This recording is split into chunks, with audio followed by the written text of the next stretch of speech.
Les aventures de Chouchou le petit caillou. Livre illustré par Magali Quirico. Chapitre 1. Le premier jour. Il était une fois sur le flanc d'une montagne, une belle roche qui, le printemps venu, se baignait dans un torrent dont l'eau était si pure que celle-ci brillait de mille éclats. Un chaud soleil dardait sur elle ses plus beaux rayons, la transformant comme par magie en un diamant éclatant de beauté. Mais tandis que la neige fondait, Madame Roche venait de donner naissance à un petit caillou qui, sous le poids de l'eau, s'était séparé d'elle et barbotait déjà. Il riait, mais bien vite, il trouva l'eau si fraîche qu'il regretta un peu d'être tombé dans le torrent. Blotti contre un bout de bois, il s'aperçut qu'ils étaient des centaines, comme lui disséminés de toutes parts, et pensa qu'il ne resterait pas tout seul bien longtemps. Mais ce dont il s'émerveillait le plus, c'était du décor féerique disposé devant ses yeux.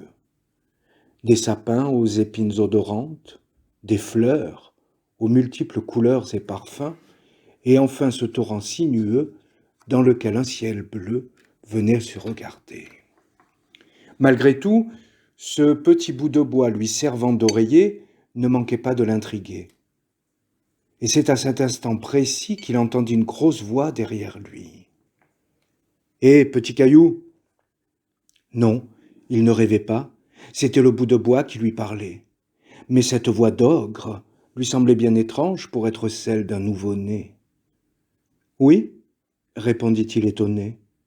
« C'est moi, le bout de bois, on m'appelle Vieille Branche, et toi, comment t'appelles-tu ?»« Moi, je ne sais pas, » répondit le petit caillou. « J'ai roulé, et maintenant je suis trop loin de ma maman. »« Alors écoute, beau comme tu es, et comme je te protège du courant, tu seras mon chouchou, d'accord ? » ?»« Ouais, Chouchou le petit caillou, c'est un joli nom, ça.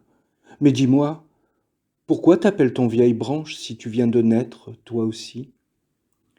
Le bout de bois se mit à rire avec sa grosse mais tendre voix.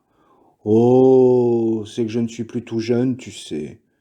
Je suis né il y a fort longtemps à la limite des arbres là-haut dans la montagne, où j'ai grandi comme toi sur ma maman. Elle avait beaucoup de branches, plein de frères et sœurs en somme. Et puis un jour, il y eut un gros orage. »« C'est quoi un orage ?»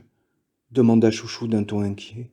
« Un orage, c'est d'abord le ciel qui se couvre de gros nuages sombres poussés par le vent.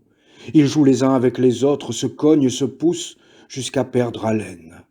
Alors, leur gros corps rempli d'eau se vide, et des gouttes de pluie tombent sur la terre. »« Ça doit faire mal quand on est en bas, » dit pensif le petit caillou. « Non, tu sais, ça mouille, c'est tout, mais il y a plus dangereux. Quelquefois vient la foudre, et c'est à cause d'elle que je suis là. »« La foudre ?» demanda Chouchou. « C'est un grand éclair qui jaillit de la terre, te brûle plus fort que le soleil et fait peur aux hommes. »« Les hommes ?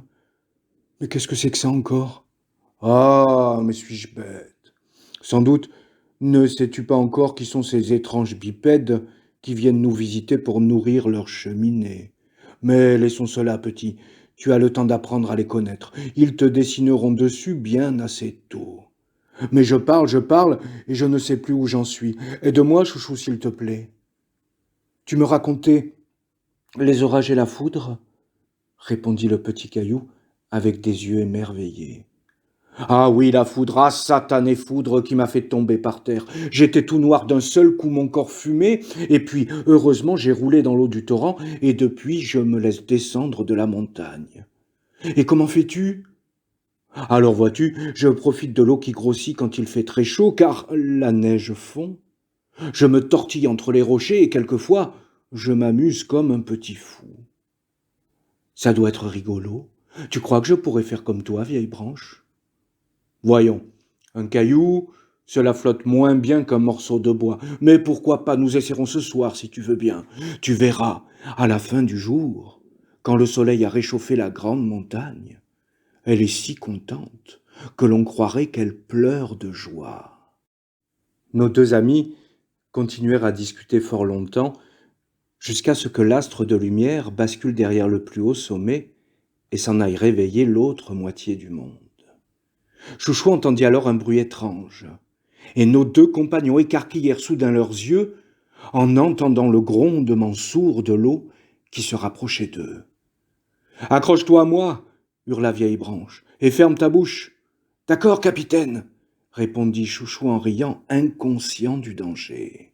« Ouah !» Nos deux amis furent emportés telle une feuille par le vent, et le petit Caillou cessa de rire bien vite. Ils rebondirent de rocher en rocher, un coup la tête en bas, un coup la tête en haut, jusqu'à ce que Vieille Branche restât coincée entre deux pierres. Chouchou grimpa alors sur le dos de son copain, afin de savoir où il se trouvait. Et quelle ne fut pas sa surprise, lorsqu'il se vit au sommet d'une cascade si haute qu'il en eut le vertige. « Que se passe-t-il » lui demanda son complice. Le petit Caillou ne parvenait plus à faire sortir le moindre mot de sa bouche. Et à peine voulut-il parler qu'ils glissèrent des rochers. Immédiatement emportés par le courant, ils furent projetés en bas de la chute d'eau. Et là, Chouchou ne dut son salut qu'à une petite grenouille sur laquelle il rebondit, la laissant assommer sur le bord de la rive.